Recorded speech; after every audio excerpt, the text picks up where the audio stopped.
はいどうも、死んだ数ホビー&ゲームズの死んだ数です。今回はハイグレードアフターコロニー144分の1ガンダムサンドロック回エンドレスワルツ版を制作していきます。まずはキットを見ていきましょう。プロポーションも良く非常にいい感じのキットになっています。最近のバンダイらしい現代的な完成度です。合わせ目もダウン値処理がされているので、特に回収をせずとも綺麗に仕上がってくれます。今回はこのキットを超光沢塗装で仕上げていきます。まずは全身にブラックを塗っていきます。このブラックは EX ブラックと EX クリアを混ぜた塗料で非常に光沢が強いのが特徴です。こんな感じで塗りました。これによって表面処理をする前にライトだけで簡単に引けを見つけられるようになります。加えて塗装後の反射のシミュレーションも可能です。引けなどを処理していきます。今回使用するヤスリはヤスリの親父フィルムヤスリなので深い傷が入らず均一に削れます。平面もある程度は出せるので結構いい感じのヤスリだと思います。こんな感じで削れました。塗ってある部分が面から消えれば引けも消えているはずです。ブレードアンテナを処理していきます。ここはニッパーで安全フラッグを切断した後形を整えていきます。こんな感じです。極限まで尖らせることもできますが、折れるリスクなんかを考えると私はこれぐらいで十分かなと思います。さあ塗装に入っていきましょう。今回は最初のベースを EX ブラックと EX ホワイトを混ぜたグレーで塗っていきます。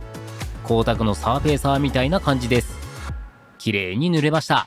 サーフェイサーのような強力な傷埋め性能はありませんが、白に含まれる酸化チタン顔料のおかげである程度の傷は消すことができます。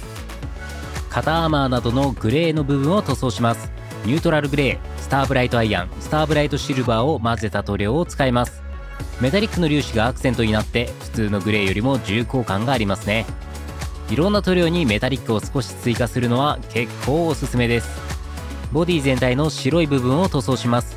ニュートラルグレー、スターブライトシルバーを混ぜた塗料を使います。白にアクセントを加える方法はいろいろありますが、メタリックを混ぜることでパールコートとは違った雰囲気に仕上げることができます。バックパックなどのダークグレーの部分を塗装します。若干重みがあるのでニュートラルグレー、EX ブラック、スターブライトアイアンに色の素シアンを混ぜた塗料を作りました。色の素などの原色系塗料は細かい色調整が可能です。関節の部分を塗装していきます。まずはグレーの上から EX ブラックを塗ります。シルバーやアイアン系のメタリックを塗る際は下地を黒にすることでメタリックの粒子が綺麗に見えます。ブラックの上からスターブライトアイアンを塗装します。ここはいつも通りですね。黒下地のアイアンは素晴らしい金属感です。サンドロック界のアイコンカラーである紫の部分を塗装します。下地に EX ブラックを塗ってからスターブライトシルバーを重ねていきます。その上から色の素シアン、マゼンタで作った紫を EX クリアで薄めたものを塗っていきます。クリアカラーの色を薄める場合はクリアで薄めないと垂れやすく塗りづらくなってしまうので注意が必要です。塗り終わったものがこちら。綺麗なブルー寄りの紫に仕上がってくれました。頭部や胸部の赤いパーツを塗装します。下地に EX ブラックを塗ってから GX メタルレッドを重ねます。その上から色の素マゼンタとイエローを混ぜたクリアレッドを塗装します。カラーメタリックを下地に使うことで素早く綺麗にキャンディー塗装することができます。ブレードアンテナなどのゴールドの部分を塗装します。まずはグレーの上からエヴァレッドを下地として塗っていきます。その上からスターブライトゴールドを重ねます。ゴールドの下地として赤を使うことで力強い金色に発色させることができます。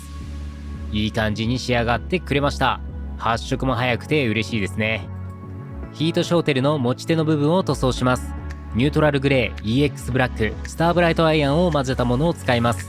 バックパックなどを塗った色のベースとなっているカラーを使うことで背面にマウントした時に違和感が少なく一体感が出るようにしています。ヒートショーテルのブレード部分を塗装します。下地に EX ブラックを塗ってからスターブライトシルバーを重ねます。刃の内側と外側で色を変えようか迷いましたが、ここは原作準拠でいくことにしました。目の部分を塗装します。下地に EX ブラックを塗ってから GX メタルグリーンを重ねていきます。次に EX クリアでメタリック層のザラつきをケアします。これで上塗りするエナメル塗料の拭き取りがしやすくなります。タミヤエナメルのブラックで目の部分を含めて全体を塗装します。ラッカー塗料の上からエナメル塗料を塗って目の部分だけを拭き取る作戦です。拭き取った後がこちら。いい感じだと思います。マント装備時の肩アーマーの塗装をします。ニュートラルグレー、EX ブラック、スターブライトアイアン、色の素のマゼンタとイエローを混ぜた塗料を使います。若干赤に寄せることでバックパックなどとは違った色にしています。暖色系のメタリックグレーという感じです。首周りのフードの部分を塗装します。ここは EX ブラック、EX ホワイト、色の素のマゼンタとイエローを混ぜた色を使います。マントの素材と似た感じの色を目指して調色しました。質感もマントに合わせるために半光沢で仕上げます。半光沢クリアがなかったので光沢クリアを砂吹きすることで半光沢にしています。いい感じの質感になりました。意外と光沢クリアだけでもなんとかなるもんです。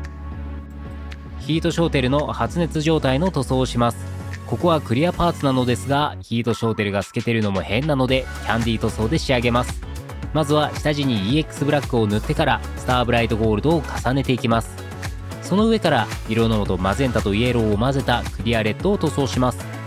ゴールド下地のキャンディーレッドは若干オレンジ感があってヒートショーテルにぴったりです。悪くないんじゃないでしょうか。もっとオレンジに寄せるのもありだったかもしれません。さて部分塗装を行います。こんな感じでマスキングして色を塗り分けていきます。マスキング時刻はやっぱり疲れるので最近は気になる部分だけを塗り分けるスタイルでやっています。さあ全パーツに EX クリアでクリアコートしたら塗装は一旦完了。デカールを貼ります。今回もいつも通り明日のデカールを貼りました。このデカールはニスが剥がれるのでこの上にトップコートしても段差ができません。光沢塗装の強い味方です。デカールの上から2層目のクリアを塗っていきます。まずは砂吹きしてデカールの保護層を作ります。その上から本吹きをして光沢を出していきます。いい感じの光沢ですね。ここからさらに光沢を上げていきます。メラミンスポンジを使って関節以外の全パーツを磨きます。これによって表面の微細な凹凸が削れて次のクリアコートが表面に近い状態になります。これぐらい削れていれば OK。光沢感がなくなったのがきっちり処理できている目安です。さあ最後のクリアコートです。ここはクレオスの WGX クリアを使います。現在発売しているクリアの中ではトップクラスの光沢を出せるクリア塗料になっています。 UV カットも入っているのが嬉しいところですね。こんな感じに仕上がりました。マジでいい感じですね。これで塗装は完了です。最後に組み立てながら今回の制作を振り返っていきましょう。今回の制作は非常にスムーズに進めることができました。実は直前にアリゼウスを作ったのですが盛大にミスってモチベがガタ落ちしてました。そんな中での制作で不安でしたが楽しく作れて満足です。そんなこんなでハイグレードアフターコロニー144分の1ガンダムサンドロック界エンドレスワルツ版の完成です。完成したキットを見ていきましょう。これぐらい光沢が出ているとマジでかっこいいですね。塗装の手間はかかりますが自分で作るんならやっぱり光沢塗装が一番です。マントを装着した場合はこんな感じです。首周りのパーツもそこまで違和感ないですね。本当はマントもプラ板か布で自作しようかなと思ったんですがまあ今はこれでよしとしましょう。今回の動画もそろそろおしまいです。ご覧いただき誠にありがとうございます。感想などございましたらぜひぜひお気軽にコメント等よろしくお願いいたします。もしサンドロックいいじゃんって思っていただけたら高評価やチャンネル登録もお待ちしております。それでは次回の動画でお会いいたしましょう。